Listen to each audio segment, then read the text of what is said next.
ദൈവിക ഉപദേശങ്ങളെ, അവൻ്റെ പ്രമാണങ്ങളെ നമ്മുടെ ഹൃദയത്തിൽ നാം സൂക്ഷിച്ചു വെച്ചാൽ അത് നമ്മെ സൂക്ഷിക്കും, അത് നമ്മെ കാക്കും, അത് നമുക്ക് ദീർഘായുസ്.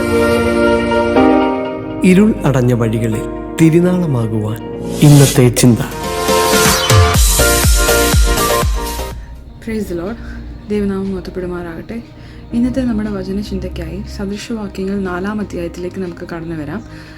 സദൃശവാക്യം 4-ാം അധ്യായത്തിൻ്റെ പ്രധാന വിഷയം എന്നുള്ളത് ജ്ഞാനത്തിൻ്റെ വഴിയും ദുഷ്ടതയുടെ വഴിയെപ്പറ്റിയാണ് പ്രധാനമായി ഇതിൽ പറഞ്ഞിരിക്കുന്നത്.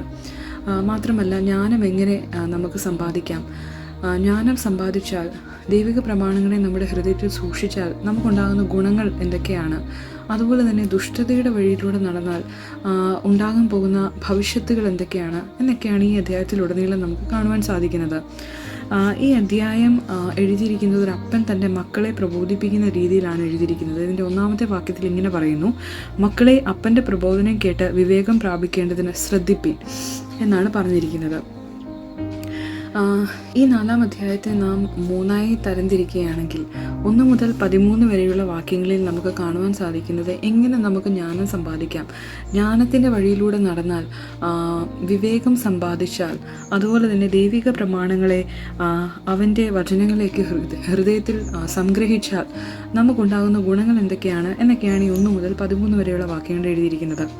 14 മുതൽ 19 വരെയുള്ള വാക്യങ്ങൾ നോക്കുകയാണെങ്കിൽ ദുഷ്ടതയുടെ വഴിയെപ്പറ്റിയാണ് എഴുതിയിരിക്കുന്നത്. 14-ാമത്തെ വാക്യത്തിൽ ഇങ്ങനെ പറയുന്നു: ദുഷ്ടന്മാരുടെ പാതയിൽ നീ ചെല്ലരുത്, ദുർജനത്തിൻ്റെ വഴിയിൽ നടക്കുകയും അരുത്, അതിനോടകന്നു നിൽക്കുക, അതിൽ നടക്കരുത്, അത് വിട്ടുമാറി കടന്നു പോകുക. അപ്പോൾ ദുഷ്ടതയുടെ വഴി നാം വിട്ടുമാറി നടക്കണം എന്നുള്ള ഉപദേശമാണ് ഈ 14 മുതൽ 19 വരെയുള്ള വാക്യങ്ങളിൽ നമുക്ക് കാണുവാൻ സാധിക്കുന്നത്. 19-ാം വാക്യത്തിൽ ഇങ്ങനെ എഴുതിയിരിക്കുന്നു: ദുഷ്ടന്മാരുടെ വഴി അന്ധകാരം പോലെയാകുന്നു, ഏതെങ്കിലും തട്ടി വീഴും എന്നവർ അറിയുന്നില്ല. അപ്പോൾ ദുഷ്ടന്മാരുടെ വഴിയിൽ നിന്ന്, അതായത് അന്ധകാരം പിടിച്ച വഴിയിൽ നിന്ന് ദൈവമക്കളാകുന്ന നാം മാറി നടക്കണം എന്നുള്ള ഉപദേശമാണ് ഈ വാക്യങ്ങളിൽ നമുക്ക് കാണുവാൻ സാധിക്കുന്നത്. ഇനി 20 മുതൽ 27 വരെയുള്ള വാക്യങ്ങളിൽ വീണ്ടും ഒരു ഉപദേശമാണ് നമുക്ക് കാണുവാൻ സാധിക്കുന്നത്.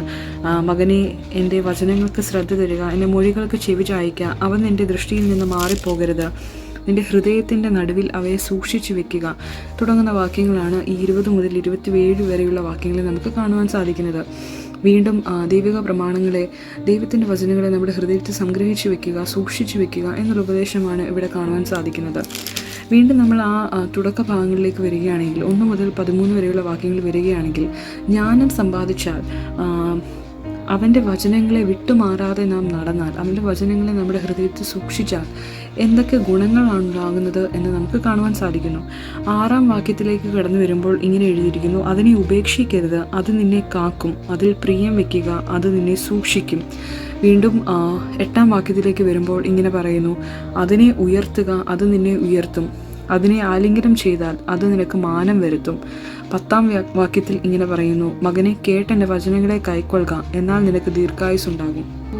ഈ വാക്യങ്ങളൊക്കെ നമ്മെ ഓർമ്മിപ്പിക്കുന്നത് ദൈവിക ഉപദേശങ്ങളെ, അവൻ്റെ പ്രമാണങ്ങളെ നമ്മുടെ ഹൃദയത്തിൽ നാം സൂക്ഷിച്ചു വെച്ചാൽ അത് നമ്മെ സൂക്ഷിക്കും, അത് നമ്മെ കാക്കും, അത് നമുക്ക് ദീർഘായുസ് തരും എന്നൊക്കെയാണ് ഇവിടെ എഴുതിയിരിക്കുന്നത്.